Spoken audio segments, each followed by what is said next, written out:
وبركاته. الحمد لله الأول القديم الواحد الجليل الذي ليس له شبيه ولا نظير. أحمد حمد يوافي نعمه ويبلغ حمدا أحمده حمد يوافي نعمه ويبلغ مدى نعمه. وأشهد أن لا إله إلا الله وحده لا شريك له شهادة عالم بربوبيته عارف بوحدانيته. وأشهد أن محمد عبده ورسوله اصطفاه لوحيه وختم بأنبيائه وجعل حجة على جميع خلقه. Amma ba', insyaAllah kita menyambung kembali pembincangan kita, muzakarah kita dalam kitab Risalah Mustarsyidin.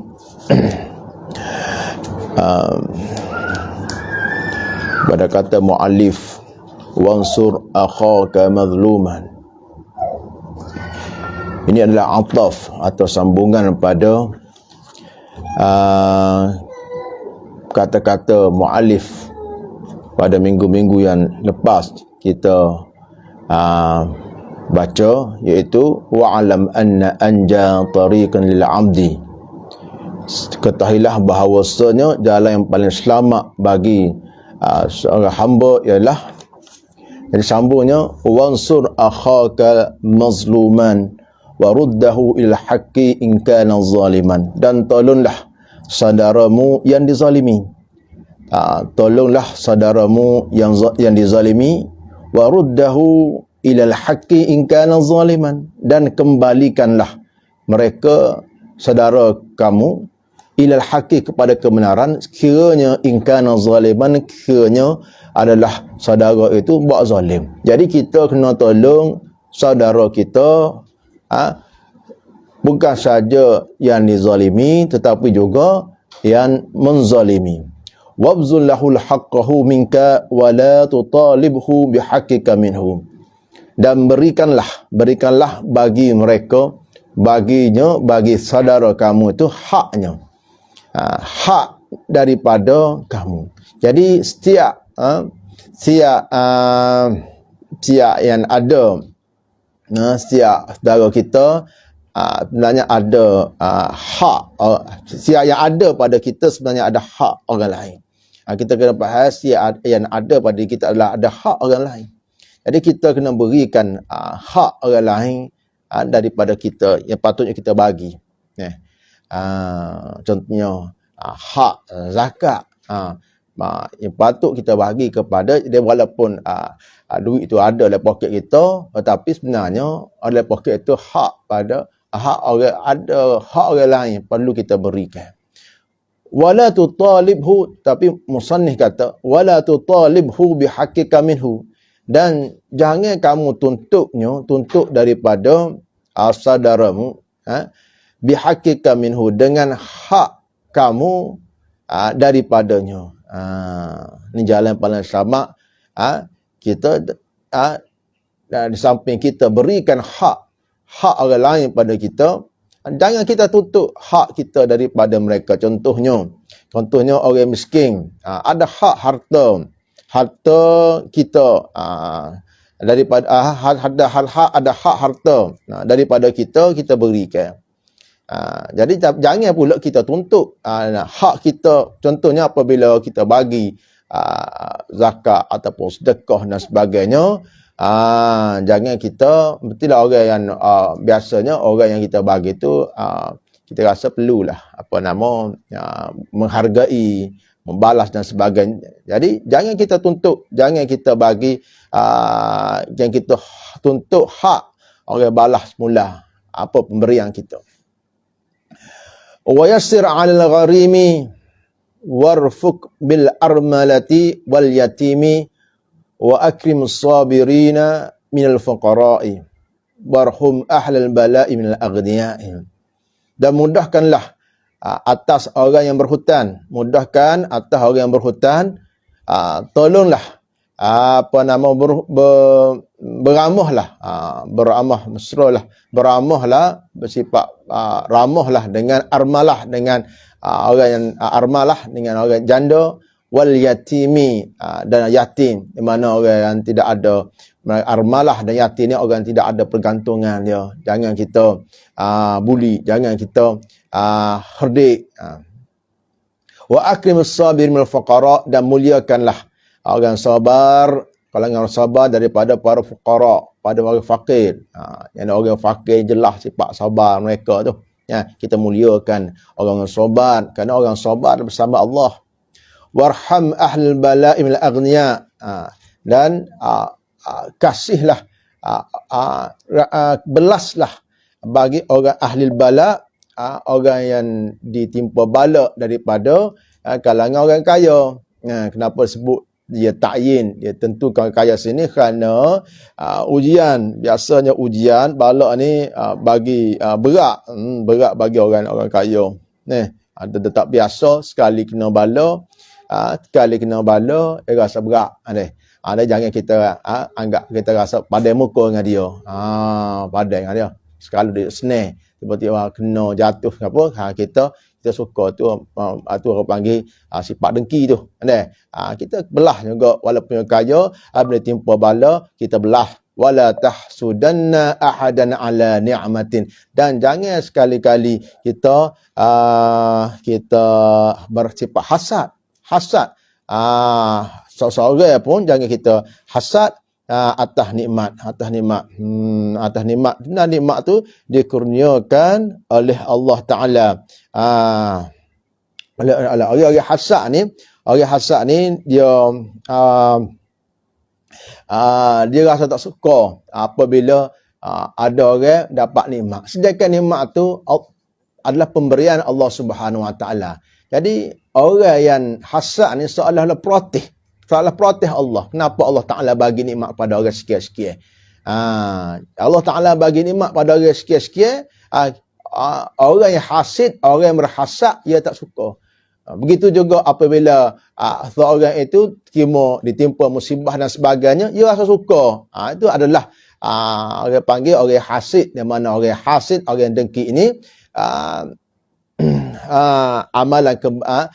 amalan kebaikannya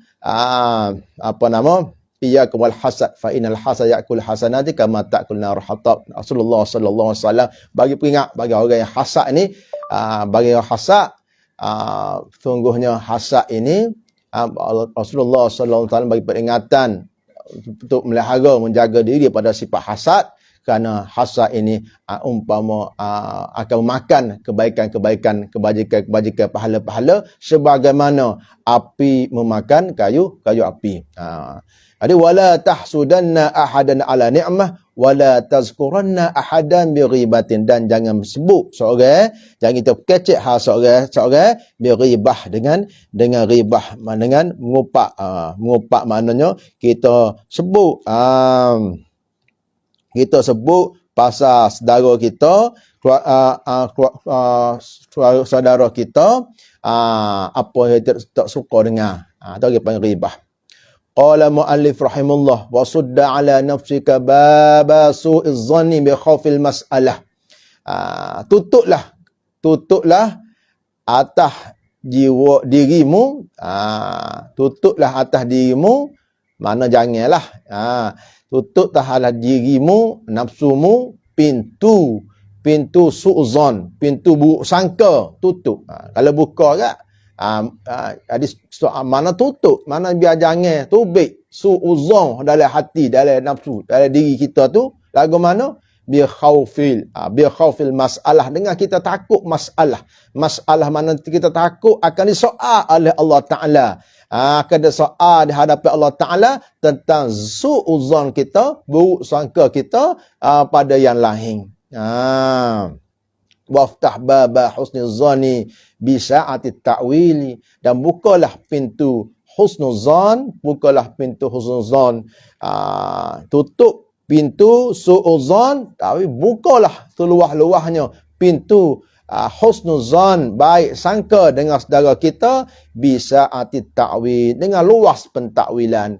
Mungkin nampak sudut mata kita, zahirnya keburukan, zahirnya kejelekan, apa sahaja, baik dunia ataupun akhirat, kita cuba takwilkan. Apalagi ia berkenaan dengan akidah.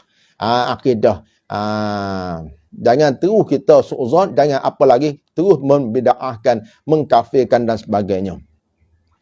Wa aghliq, kenapa? Kerana akan banyak persoalannya, kita akan ditanyakan oleh Allah Subhanahu Wa Taala akan su'uzan kita dengan saudara kita. Wa aghliq babat tamai bil iyas, dan tutuplah pintu ketamakan dengan iyas, dengan putus asa. Mana putus asa daripada manusia? Apabila putus asa daripada manusia, daripada makhluk, maka tidak ada tamak lah. Tidak ada tamak.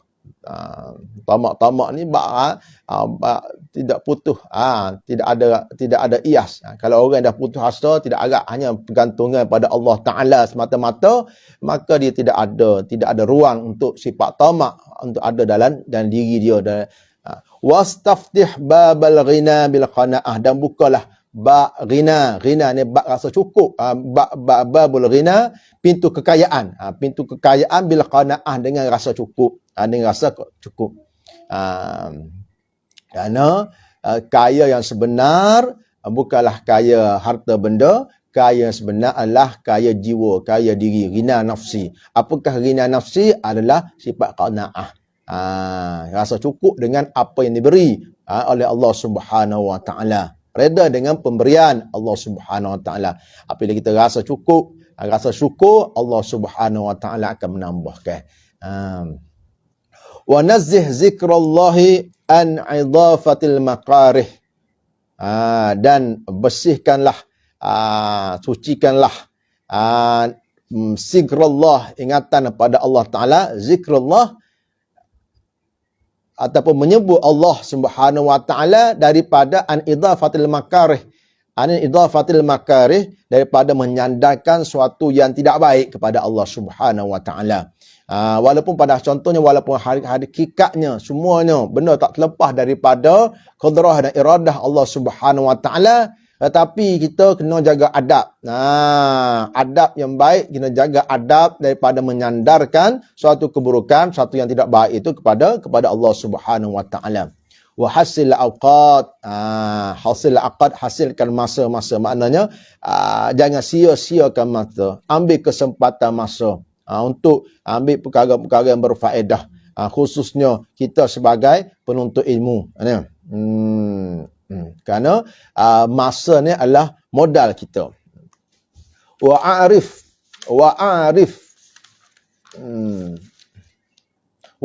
ma yazhabu bihi lailuka wa naharuk, dan tahulah apa yang hilang daripada malam dan siangmu. Kenalilah, pastikanlah apa yang hilang daripada malam dan siangmu. Ini maksudkan tadi lagi lah. Wa hasil awqat, ambillah kesempatan masa. Wa a'rif ma yazhabu lailuka wa naharik. Tahulah apa yang hilang, apa yang luput daripada malam dan siangmu. Biarlah malam dan siang kita tu tidak berlalu dengan sia-sia sahaja. Wajaddi fi kulli waqtin taubah. Wajaddi fi kulli waqtin taubatan. Dan perbaharuilah pada setiap masa, setiap ketika taubat. Waja'al umraka salasa sa'at. Dan jadikan umur kita 3 masa. Lagi mana? Tapi hari-hari kita, umur kita, mana masa kita lah. Masa kita, umur kita, masa kita bahagikan pada salasa sa'at. 3 saat, 3 masa, 3 bahagian masa. Sa'atan lil ilmi wa sa'atan lil amal wa sa'atan li huquqi nafsika wa ma yalzamuka. Yang pertama, sa'atan lil ilmi. Bagikan masa kita 24 jam, kena ada masa. Masa kalau tak boleh banyak pun kita kena luangkan juga masa khusus untuk ilmu. Kalau boleh mengajar, kalau boleh mengaji. Ringkasnya kita kena ada tafakuh, ada muzakarah, ada mutalaah, ada murajaah berkait dengan ilmu. Masa hidup kita sehari-hari itu anjat tariq, jalan yang paling selamat bagi seorang hamba ialah kita bahagikan tu masa kita pertamanya untuk ilmu, untuk ilmu. Dengan kita ada masa untuk tafakuh, kalau kita boleh menyampaikan ilmu, kita sampaikan ilmu. Tidak kita tafakuh, kita belajar. Kita ada masa untuk muzakarah, ada masa untuk mutalaah, ada masa untuk murajaah. Wa sa'atan lil amal, dan satu masa untuk beramal. Masa untuk beramal, bagikan masa beramal. Ngaji saja tak ada amal. Bagikan masa untuk amal. Wa sa'atan li huquqi nafsika wa ma yalzamuka, dan masa untuk hak-hak diri kita, hak diri kita. Ini ada gak hak, ngaji, beramal, siapa tak boleh ada rehat, tak ada masa untuk makan, tak ada masa untuk tidur, tidak. Bagi gak masa untuk rehat, untuk makan, untuk tidur. Tapi janganlah rehat, makan, tidur atau urusan jiwa kita, urusan tubuh kita semata-mata. Siapa tak bagi masa untuk makanan jiwa kita, mana ilmu, dan juga tak ada masa untuk peruntukan untuk beramal dengan ilmu yang kita pelajari.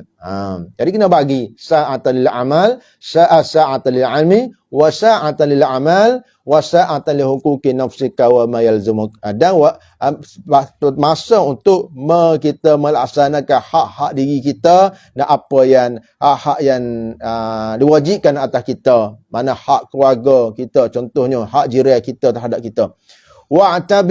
Wa'tabir miman madha wa tafakkur fi munsarifin. Dan ambillah iktibar miman madha, dengan siapa yang telah lalu. Lalu para orang-orang soleh, para ulama, para salafus soleh, kita ambil iktibar dengan kisah, dengan cerita dia. Jangan kita dok kalut, dok sibuk dengan kata jolok kau cerita ni, memang mana cerita ni. Benda-benda baik kita ambil iktibar. Kalau jangan kita persoalkan credibility, keilmuan orang-orang dahulu atau amalan orang dahulu telah banyak berjasa pada kita. Keberadaan kita pada hari ini dengan keberkatan ilmu mereka yang mereka sampaikan, amal mereka yang telah buat, jasa mereka pada kita. Wa tafakkur fi munsarifin, dan berfikirlah fi munsarifin pada fi munsarifin. Okey. Wa tafakkur fi munsarifin, tak baca habis nak apa. Wa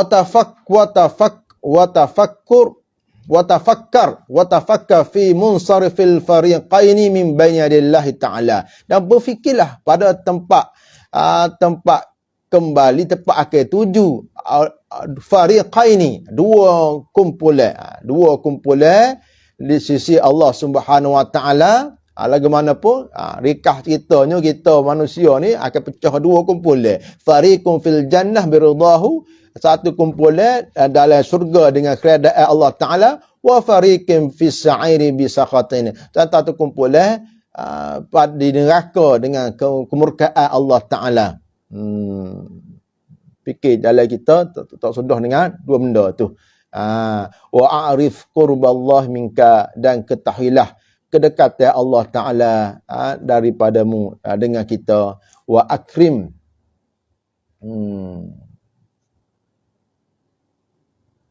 Bagaimana kita nak tahu dekatnya Allah Ta'ala dengan kita? Macam mana kita nak tahu? Ialah kita tengok setara mana kita nak dekat, setara mana dekat kita dengan Allah Ta'ala. Ada sudut amalan kita, ada sudut ambil berat kita, sudut kisah kita dengan suruhan Allah Ta'ala, dengan agama. Wa akrimul hafazatal kiramal katibin, dan muliakanlah hafazah kiramal katibin, mereka yang mencatat. Kita maklum bahawa agama kita, mana Rasulullah sallallahu alaihi wasallam sangat menganjurkan suruh kita bersifat buat baik kepada jiran kita. Jiran. Bukan nak lagi tajuk ni. Kenapa? Nak kaitkan hafazah kiramal katibin. Sehingga ada hadis, tidak beriman dengan sempurna seorang sehingga kita man kana yu'minu billahi wal yawmil akhir fala yu'zi jarah. Siapa yang beriman pada Allah Ta'ala dan hari akhirat, maka jangan dia menyakiti jiran. Kalau nak sempurna iman betul, jangan menyakiti jiran. Dan banyaklah lagi wasiat-wasiat kata baginda Rasulullah sallallahu alaihi wasallam, Jibril sentiasa wasiat aku tentang hak-hak jiran, sehingga Rasulullah kata zanantu sayuwarisuhu. Seolah aku sangka seolah jiran ni akan mewarisi. Akan mewarisi. Jiran mewarisi kita, kita mewarisi jiran. Seolah-olah begitu. Naknya besarnya kedudukan jiran orang merapat dengan rumah kita. Tapi jiran kita ni, jiran tengah ulama kata 40 depan, 40 kanan, 40 kiri, 40 belakang. Kita terpisah dengan dinding. Kita tak nampak jiran kita. Kita dalam rumah kita tak nampak jiran kita. Dia pun tak nampak kita. Tu pun kita kena jaga hak mereka. Apa lagi? Tu nak kait. Apa lagi? Hafazah kiraman katibin, malaikat hodok kiri kanan bahu kita ni. Jadi kita kena muliakan. Itulah point ada point yang ambil daripada ta'liq oleh Abdul Fattah Syekh Abdul Fattah Burdah. Wa tanawal ni'amallahi bil fahmi wa ruddaha ilahi bi husnis sana' wa syukri, dan ambillah nikmat Allah Ta'ala bil fahmi, dengan faham. Ambillah, terimalah nikmat Allah Ta'ala bil fahmi, dengan faham. Maknanya kalau kita faham nikmat itu daripada Allah Ta'ala, kita akan rasa tersakut dengan Allah Ta'ala. Kita akan patuh pada Allah Ta'ala. Waruddaha, dan kembalikan nikmat itu kepada Allah Ta'ala. Kita terima nikmat Allah Ta'ala, kita faham bahawa nikmat itu semua daripada Allah Ta'ala. Kesihatan kita, kelapangan kita, kita tidak kena bala dan sebagainya. Tu kita faham tu adalah daripada Allah Ta'ala, dan kita kembalikan semua nikmat itu pada Allah. Lagu mana? Bi husnis sana'i wa syukri, dengan husnis sana', dengan baik pujian dan juga syukur. Qala muallif rahimahullah ta'ala, insyaallah kita sambung semula. Wallahu ta'ala alam. Rabbi zidna ilma wa sallim rizqana wa barik lana fima razaqtana waj'alna mahbuban fi qulubi ibadika.